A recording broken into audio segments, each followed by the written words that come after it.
Shall we get started? You ready, Mr. Mayor? Yes. Wonderful. So, good morning, everyone, and thank you all for being here. I'm Andrea Miller, and I'm the president of the National Institute for Reproductive Health.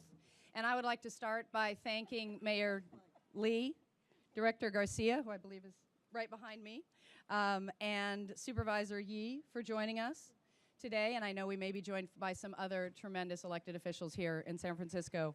I'm also thrilled to be joined today by our partners at the Planned Parenthood of Northern California, Gilda Gonzalez, whom you'll hear from in a moment, and to also recognize some of the other really important members of the women's health advocacy and provider community here in San Francisco. Amy Everett from NARAL Pro-Choice California, Sylvia Castillo from Essential Health Access, Libby Benedict with Physicians for Reproductive Health, and Diana Taylor with the American Nurses Association. And then there are many others behind me who represent such a tremendous wealth of activity and positive momentum here in San Francisco for women's reproductive health and lives.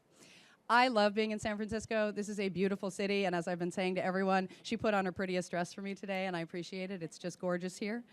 I'm especially excited to be here when I can do so with exciting and positive news, which I think we could all use more of these days. For those of you who are not familiar with our organization, the National Institute for Reproductive Health is a national advocacy organization that works with cities and states to galvanize public support, catalyze policy change, and normalize the decisions that women make around our reproductive lives, including that we use contraception and have abortions. Unfortunately, for many women, the times we are living in are unmistakably grim. As I'm sure I don't have to tell you, but bears repeating, in Washington, D.C., we have a president on a crusade to roll back the Affordable Care Act and overturn Roe versus Wade at any moment he might have the opportunity to do so.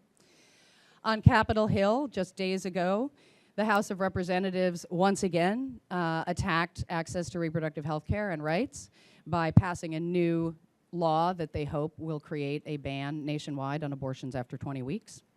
And throughout the country, and I'm going to pause for this may be a number you'll be surprised by, at the state legislative level, more than 390 laws against abortion alone, just on the issue of abortion. Laws that shame, pressure, and punish women, making it harder to control our reproductive lives. Well, despite what can seem like near constant darkness these days, there remains a bright light in our nation. The ability of cities to resist and more, to make progress, to truly lead. And that includes making a commitment to their residents to fight for the full range of freedoms necessary for women to determine their life's path, for young people to have the education and health care they need and deserve, for families to be able to support themselves, for those who are undocumented, LGBTQ, truly for all people to lead safe, healthy, and full lives that we all deserve. Mayors and city leaders, like the one standing beside and behind me, can and do act as a counterweight to the daily dose of destructive policies the federal government is doling out. Advocates, healthcare providers, activists like Gilda and Sarah and Amy and others standing here show how we can do so much at the local level that not only affects those in our own communities, but can have large-scale societal and political implications and make true change. Excuse me. Creating the kinds of progressive policies that support women, respect our decisions about our bodies and our futures, and protect our ability to determine if and when and how to have a family. And in cities around the country, I am so pleased that leaders are taking steps, some big, some small, to do exactly that. This morning, the National Institute for Reproductive Health launched the Local Reproductive Freedom Index. It's a first-of-its-kind initiative to elevate and evaluate the reproductive health, rights, and justice policies of 40 of this country's largest cities. And I'm here today because in doing that, we found that one city was truly a pioneer, blazing a path and creating a model for other cities and states to follow. The city I'm describing has done, among other things, passed protections for abortion clinics to ensure anyone seeking access to reproductive health care services is not subjected to violence and harassment. Signed an ordinance regulating the harmful and deceitful practices of crisis pregnancy centers. Developed teen-friendly family planning services so that no matter one's age, a young person can safely seek advice and gain access to the reproductive health services that they need, no questions asked. provided a $15 minimum wage so that families can support themselves, and created a program that provides access to prenatal care for those who are homeless. And that's not all. There's quite a bit on this wonderful scorecard behind me, and we are so grateful for that. It gives me great pleasure to say, I know this is probably not a big reveal, but I'm going to make it a big reveal. The city I just described, the city that at this moment at least, and let's hope for some friendly competition among cities after this, is best equipped to advance and protect reproductive freedom is the city of San Francisco.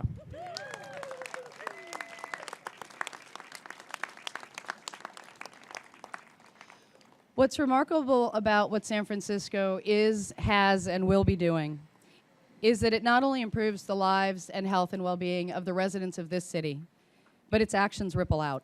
For instance, after the city passed an ordinance regulating those deceitful crisis pregnancy centers, the state of California followed suit.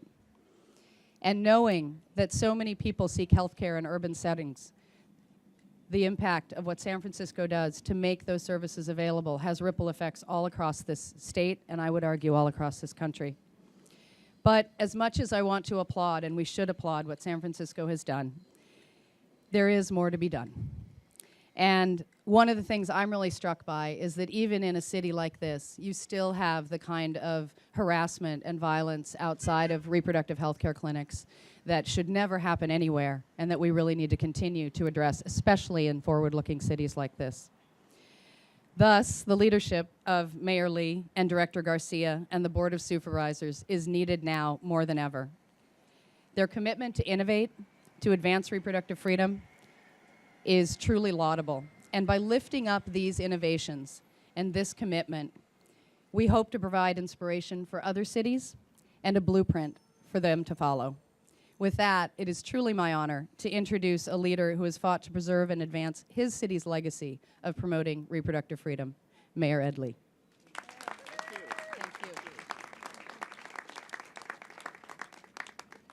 you. Wow, this is an important recognition, important reward and award for San Francisco. So I want to say thank you to Andrea for trekking out here across the country, but welcome to the center of resistance. Yes. And I also want to just acknowledge that we have fresher air today, but my mind is still on trying to help people up north and making sure we can do our best to help support their recovery. But this is a great special opportunity, and I do look at that scoreboard, and we have accomplished a lot in our city, and I want to thank the National Institute for recognizing that. Because this is the first year they did it, I get the pleasure of receiving this while I'm still mayor. But let me take the opportunity to thank my predecessors, because without their leadership and their commitment, we would not have built a foundation for this to happen. So when Gavin Newsom was mayor, he did an incredible amount of work in healthcare and prevention, and certainly pointed a lot of women to head up these wonderful agencies that we have that are performing at their best. Same thing for Mayor Willie Brown, all the way back to Senator Feinstein when she was mayor. These things have been built upon the cornerstone of other mayors.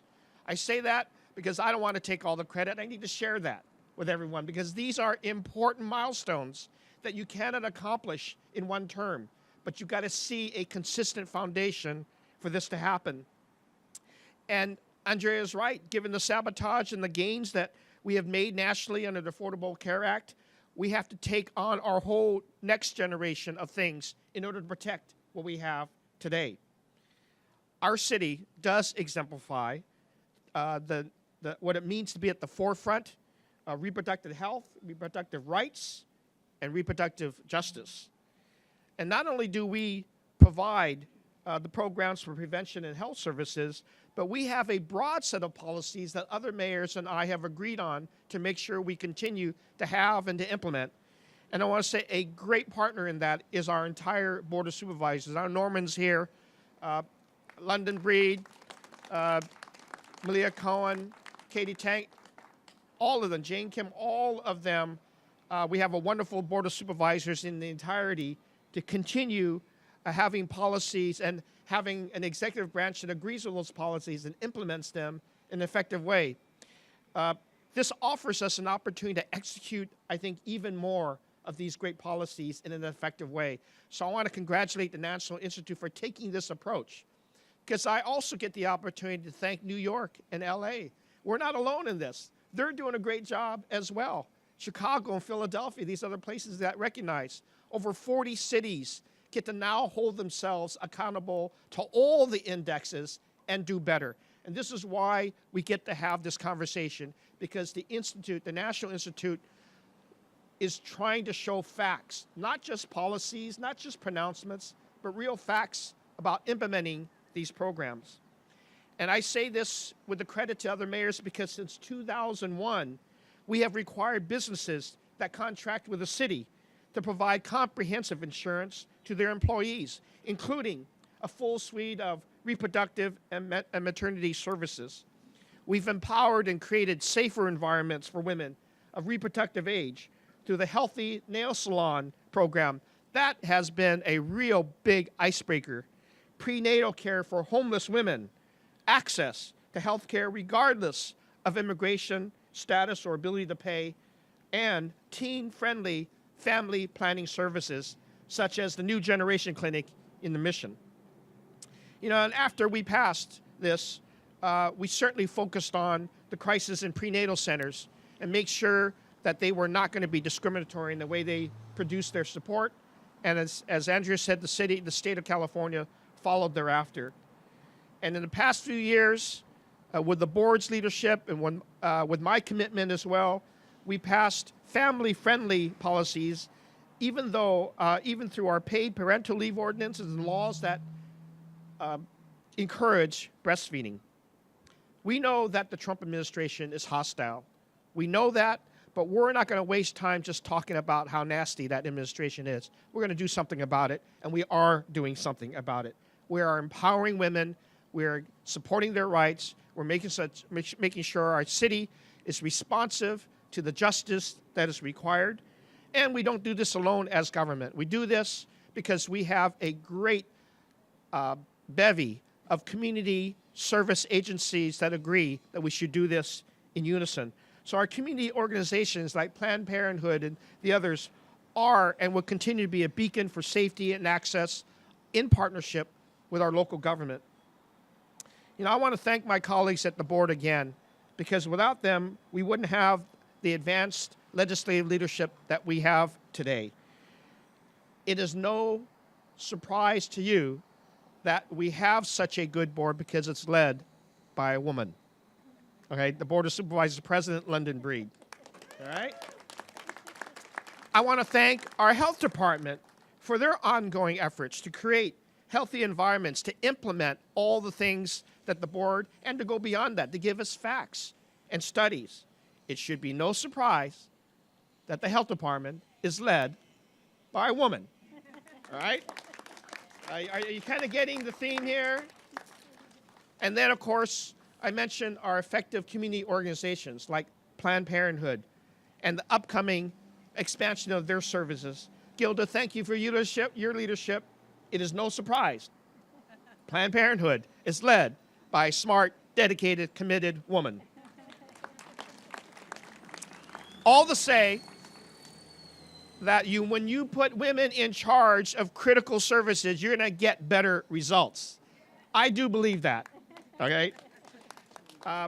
And I want to take this opportunity, along with the Commission on the Status of Women, along with the Health Department, the Board of Supervisors, to invite all of you and the entire Bay Area to the next Bay Area Women's Summit right here in San Francisco on June 19th, 2018. Because if you don't hold women's summits every year, you're not going to get the kind of leadership that you demand to have all these things paid attention to. You don't advance this agenda without making sure that women are leading the effort, implementing it, and then having summits to make sure we have the best thoughts and the best policies that come out. Thank you to New York and LA, because we can't do this alone. Cities across this country are called upon to do better, smarter, and more dedicated leadership, because we need to resist taking us backwards by the federal administration. So all of the cities, and when I get to the U.S. Conference of Mayors in January, not only will I pronounce this National Institute recognition very proudly, but I will humbly ask all the cities, earn your way to this scorecard. Make sure you're doing your best, because it's important that we not just compete with each other, that each and every one of our cities becomes the best city we can be to support and to advance the rights of women. Thank you very much. Thank you so much, Mayor. Well, that tells you a lot about why we are where we are today. And to continue in that theme, it is truly my pleasure and privilege to introduce Barbara Garcia, the director of the San Francisco Department of Public Health. Good morning, everyone. Thank you, Andrea. It's a great honor to be here today among all the women leaders who have helped to make San Francisco #1 in reproductive health. So I just want to acknowledge that our maternal and child health adolescent system section is here. Why don't you raise your hands? Mary Hansel. They're one of our greatest contributors to this whole process of reproductive health and the rights of women.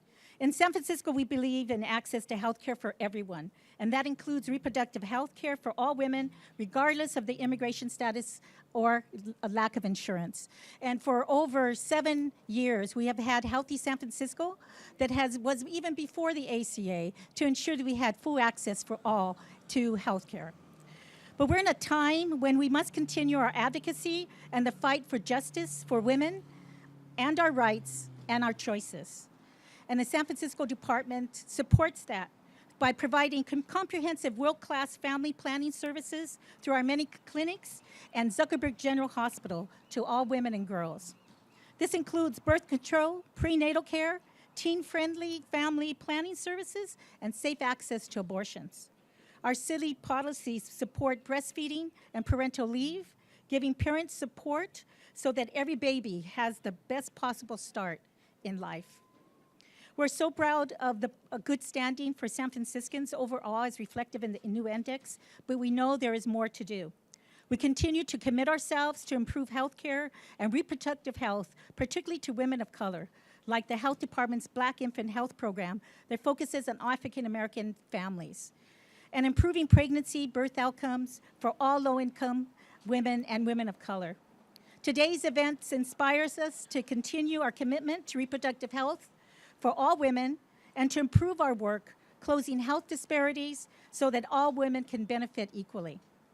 Thank you all today and the National Institute's Reproductive Health for your acknowledgement of San Francisco effort, and I want to acknowledge all of you who are here today for your efforts in ensuring that women have rights and choices. Thank you so much. Thank you so much. Again, tremendous leadership here, and we're going to keep on that theme. It's now my honor and privilege to introduce a great ally and partner in this work, Gilda Gonzalez, the CEO of Planned Parenthood of Northern California. Thank you so much. Good morning, everyone. We are so proud that San Francisco is recognized as the leader of advancing progressive reproductive health care and policies. And with Planned Parenthood services under regular attack, we can only remain strong with the partnership with our wonderful and amazing city leaders and its citizens. In San Francisco, we still have a significant amount of vulnerable populations in need, and it's these residents that we will continue to reach through our healthcare services, our education programs, and our advocacy efforts. 97% of our care is preventive, but with the record-breaking and all-time high in STD rates, our services are now so essential and imperative to today's public health. So we are relying on our local leaders to continue to fight with us against any erosion to our patients' rights and access to care. Last October, we kicked off the National Planned Parenthood Centennial Anniversary. Mayor, you hosted an awesome reception for us here. City Hall was lit up pink, and we received both mayoral and supervisor proclamations. That event and many actions over the years clearly demonstrates the unity between the city's leaders and Planned Parenthood. And because of this powerful partnership, our organization is able to continue to dream big into the future with the creation of a new flagship site here in San Francisco. We have reached our capacity at our Valencia site, and our new site at Bush and Van Ness will allow us to double the number of patients that we serve. And this site will become a reality because of the support of City Hall, Department of Public Health, and many generous supporters. So lastly, thank you. Lastly, I thank the National Institute for Reproductive Health for this work. This indicator and index will continue to not only hold ourselves accountable, but others to maintain the highest level and score throughout the country. Thank you, and it's an honor to be here. Thank you so much, Gilda.